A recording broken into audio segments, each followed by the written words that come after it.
আসসালামু আলাইকুম বন্ধুসকল। আজকে আমি আপনাদের সাথে শেয়ার করব লোকাল মুরগির মাংস কিভাবে রান্না করতে হয়।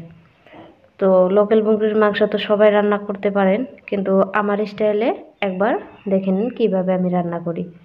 তো এখানে আমি মুরগিটা কেটে এখন পিস পিস করে কেটে নেব।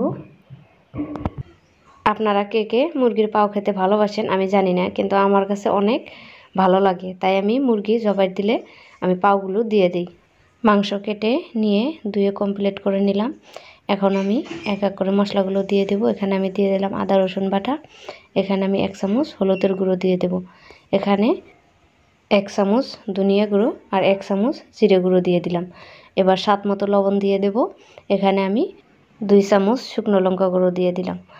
আমি ঝাল খেতে একটু পছন্দ করি, তাই একটু বেশি করে দিয়েছি। এখানে আমি গরম মশলা গুঁড়ো দিয়ে পেঁয়াজ কুচি করে নিয়েছিলাম, পেঁয়াজ কুচিগুলোও দিয়ে দিলাম।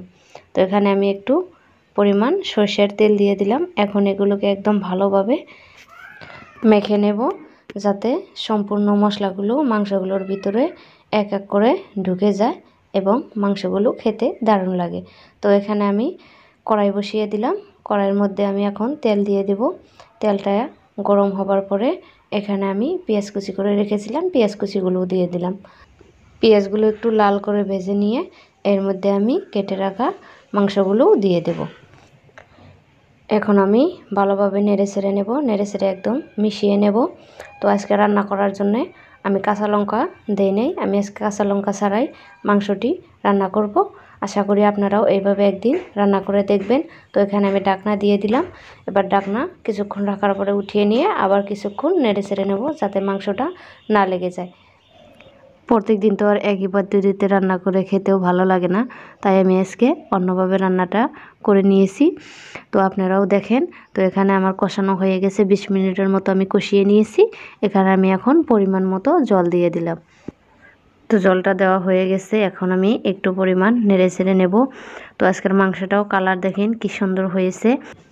এবার 5 মিনিটের মতো আমি ঢাকনা দিয়ে দেব। 5 মিনিট পর আবার ঢাকনাটা সরিয়ে নিয়ে দেখেন আবার আমি নেড়ে ছেড়ে আবার 5 মিনিটের মতো ঢাকনা দিয়ে দেব।